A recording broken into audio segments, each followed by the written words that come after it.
Everyone, বোনের মৃত্যু গল্পের 7 নম্বর পর্ব।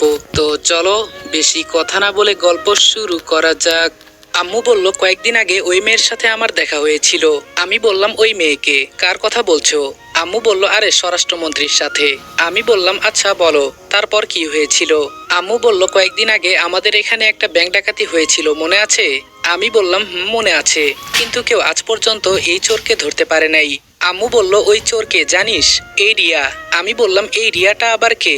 আম্মু বলল যে আমার বৌমা হবে, যিনি বর্তমানে দেশের স্বরাষ্ট্রমন্ত্রী। আমি চোখ বড় বড় করে বললাম স্বরাষ্ট্রমন্ত্রী ব্যাংক ডাকাতি করেছে? এটা একদম অবিশ্বাস্য। আম্মু বলল এটাই সত্যি, আর তুই তো জানিস আমি যে কেস হাতে নেই এর সমাধান করেই ছাড়ি। আমি বললাম তো ওকে তুমি আজ পর্যন্ত ধরতে পারলে না কেন? আম্মু বলল সেই দিন ব্যাংকের ভেতরে খোঁজ নিতে গিয়েছিলাম, তখন ওই রিয়াও ছিল সেখানে। কি জানি কি দরকার ছিল ওর। পরে আমার কানের কাছে এসে বলে এই ব্যাংক ডাকাতি আমি করেছি, যদি পারেন আমাকে ধরে দেখান। আমি বললাম এরপরেও তুমি ওকে ধরতে পারলে না? আম্মু বলল ও যখন ব্যাংক ডাকাতি করেছে তখন স্বরাষ্ট্রমন্ত্রী ছিল না, এখন তো দেশের সেবা করে, আর ওর বিরুদ্ধে আমি সব প্রমাণ জোগাড় করতাম, কিন্তু করি নাই কেন জানিস? ওর 3টা এতিমখানা আছে। আমি বললাম সত্যি নাকি? আম্মু বলল এজন্যই তো আমি ওর পিছনেও ছেড়ে দিয়েছি। যাই বলিস না কেন মেয়েটার কিন্তু মনটা অনেক ভালো। আমি বললাম বুঝতে পেরেছি, কিন্তু হঠাৎ করে ওকেই কেন বউ করার সিদ্ধান্ত নিলে? আম্মু বলল ওর মাঝে কি দেখেছি আমি জানি না, কিন্তু ওর ভেতরে যে সাহস আছে কোনো কিছুই ভয় করে না। ও যদি তোর বউ হয় তাহলে তোর কপাল খুলে যাবে। আমি বললাম বুঝেছি, আমাকে মারার সব প্ল্যান বানিয়ে রেখেছো, এখন শুধু আমি ধরা দিব তাই না? আম্মু বলল ওর বাবার সম্পর্কে কিছু জানিস? আমি বললাম আবার ওর বাবার সম্পর্কেও জানতে হবে? আম্মু বলল ওর বাবা জানে না তার মেয়ে যে ব্যাংক ডাকাতি করেছে, ওর বাবা জানে ওর মেয়ে খুব ভালো, আর উনি ওকে স্বরাষ্ট্রমন্ত্রী বানাতে 3-4 জন মন্ত্রীকেও খুন করেছে।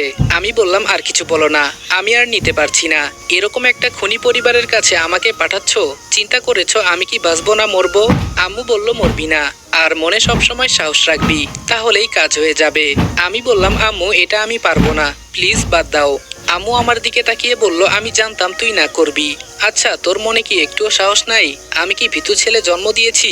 আজকে আমি তোমাদেরকে সবচেয়ে বিশ্বস্ত বুক মেকার ওনেক্স সম্পর্কে বলতে চাই, যেটি পিএসজি এবং সিরিয়ার অফিসিয়াল পার্টনার। এই অ্যাপে আপনি cricket, football, tennis live match দেখতে এবং তাদের স্কোর ভবিষ্যৎবাণী করে সহজেই অর্থ উপার্জন করতে পারবেন। সেই সাথে বিএমডব্লিউ গাড়ি, আইফোন, ল্যাপটপ এবং আরো অনেক নগদ পুরস্কার জেতারও সুযোগ রয়েছে। এই অ্যাপটিতে আপনি crash, crystal, under and over 21 ইত্যাদি গেম খেলে সহজেই আয় করতে পারবেন।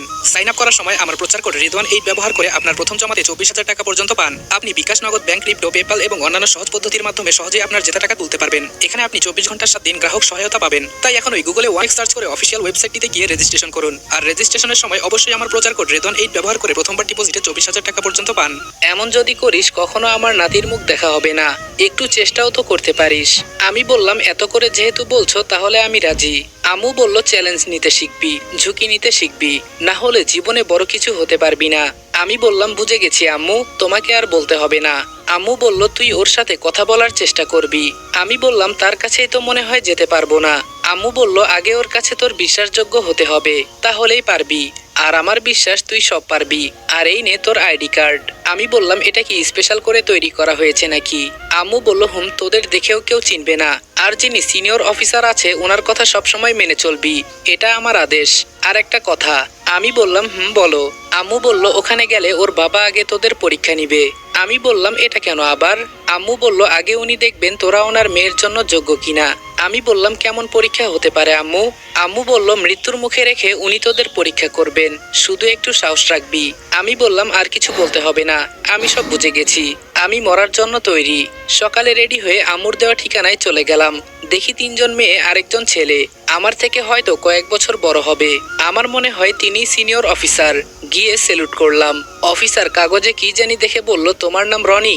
আমি বললাম জি স্যার, ম্যাম আমাকে পাঠিয়েছে।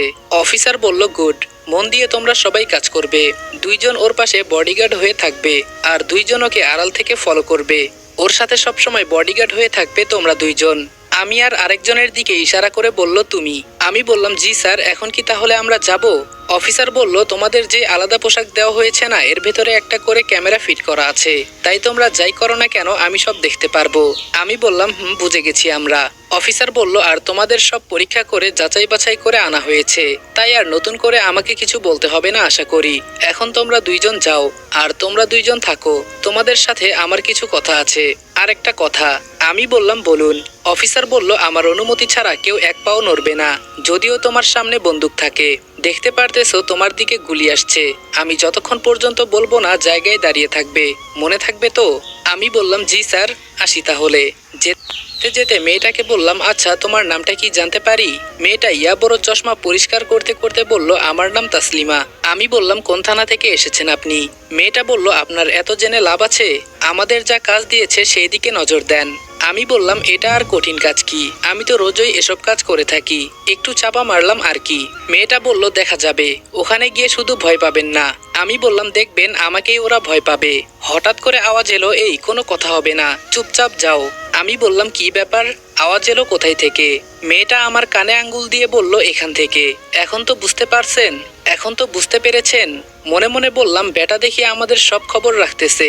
ও আমি তো মাঝে মাঝে ভুলেই যাই কি জন্য আমাকে এখানে পাঠানো হয়েছে। স্বরাষ্ট্রমন্ত্রীর বাসার সামনে গিয়ে পুলিশকে আমাদের আইডি কার্ড দেখাতেই ভেতরে যেতে দিল।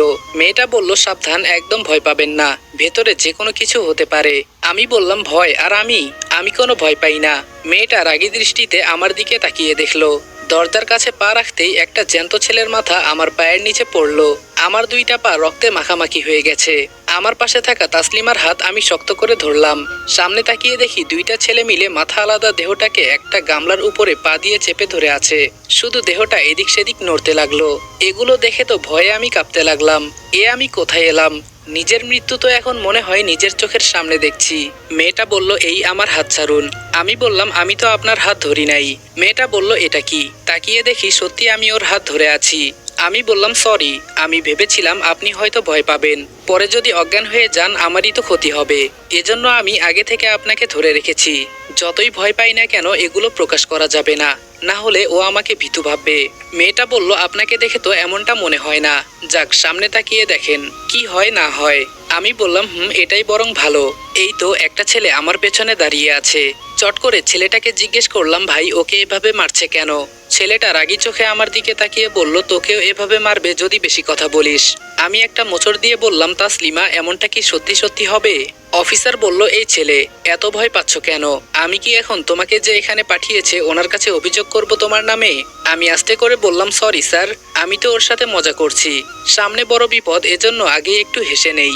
অফিসার বলল চুপচাপ নিজের কাজ করো। তাসলিমা বলল এখন হয়েছে? শুনেছ স্যার কি বলল?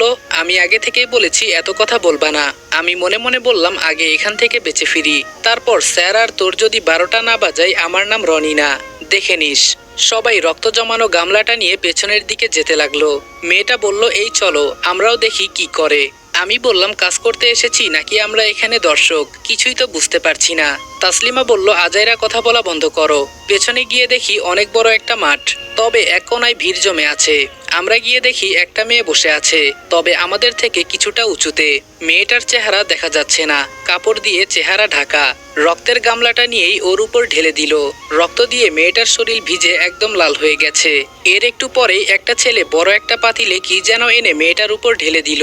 রক্ত পরিষ্কার হয়ে এখন মেয়েটার শরীর দুধে সাদা হয়ে গেছে। পরে পানি দিয়ে সব পরিষ্কার করে যেই মুখ থেকে কাপড় উঠিয়ে ফেললো দেখে তো আমি সত্যিই ক্রাশ খেয়েছি। এত সুন্দর মেয়ে কি আজও এই পৃথিবীতে হতে পারে? আম্মু তো বলেছিল স্বরাষ্ট্রমন্ত্রীকে বউ করতে, এখন তো এই মেয়েকে বউ করতে আমার খুব ইচ্ছে করছে। ঠোঁটের নিচে একটা তিল, সাথে উপরেও, দেখে তো একদম ঝাক্কাস লাগছে। আমার চোখের পাতা পড়ছে না। ওকে দেখে মনে হয় আমি আবার নতুন করে প্রেমে পড়েছি। ধুর, আবার নতুন কি? আমি কি আগে কখনো প্রেম করেছি যে নতুন করে প্রেমে পড়ব?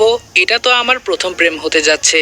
এটা কার বাসা আমার তো ভালো করেই জানা আছে। কি সব চিন্তা করছি আমি, উল্টাপাল্টা এসব আর চিন্তা করা যাবে না। সাইড থেকে তাসলিমা আমাকে ডাকতেছে। আমি বললাম কি হয়েছে?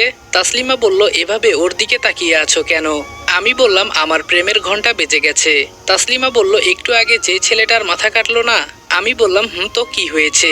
তাসলিমা বলল এই মেয়েকে লাভ লেটার দেওয়ার কারণে এই অবস্থা করেছে। আমি চোখ তাড়া করে বললাম কি? তাসলিমা বলল আর ছেলেটা আমাদের এখানে যিনি নতুন এমপি হয়েছে তারই ছেলে। আমি মনে মনে বললাম আমাকে কেউ বাঁচা, না হলে আমি এখানেই মারা যেতে পারি। কোন জায়গায় আম্মু আমাকে পাঠিয়ে দিল, তবুও মনের ভয় দূর করতে বললাম তাহলে এই মেয়েটাকে যার জন্য এত কিছু করছে সবাই। তাসলিমা বলল যাকে আমরা প্রোটেকশন করতে এসেছি তিনি আমাদের দেশের একমাত্র স্বরাষ্ট্রমন্ত্রী রিয়া ম্যাম। আমি মনে মনে বললাম এই রে খাইছে, আম্মু ওকে বউ করতে বলেছে আমাকে। এখানেই কি ভয়ঙ্কর, ওর কাছে গেলে তো আমার জীবন নিয়ে টানাটানিও হতে পারে। যা হবার পরে হবে, সামনে যা আছে তারই চিন্তা করি। আর আমি কেন হুদাই ভয় পাচ্ছি? তাসলিমা বলল, এই আমি কিন্তু এখন স্যারের কাছে কমপ্লেন করব। আমি বললাম, আরে আমি তো কাজের চিন্তা করছি, ওকে কিভাবে রক্ষা করতে হয় তারই। মাইক দিয়ে এখানে সবাইকে আসতে বলা হয়েছে, কি জানি এখন এখানে কি করে। আমি বললাম, আচ্ছা তোর কি মরার ভয় করে না?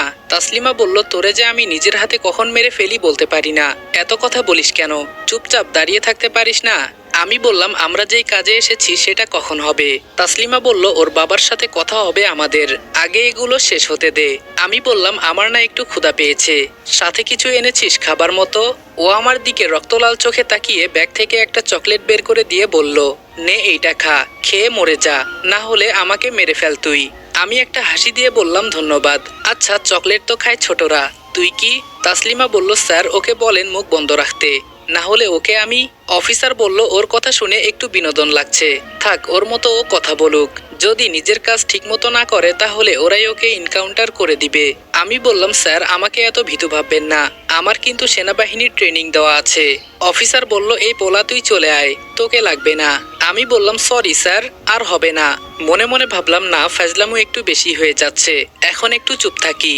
আসসালামু আলাইকুম এভরিওয়ান। বোনের মৃত্যু গল্পের 7 নাম্বার পর্ব এখানে শেষ করলাম। ভিডিওটা ভালো লাগলে লাইক, কমেন্ট এবং শেয়ার করে দিও। আর চ্যানেলে নতুন হলে সাবস্ক্রাইব করতে ভুলবে না। তো দেখা হচ্ছে নেক্সট ভিডিওতে। ততক্ষণ ভালো থাকবা, সুস্থ থাকবা। আল্লাহ হাফেজ।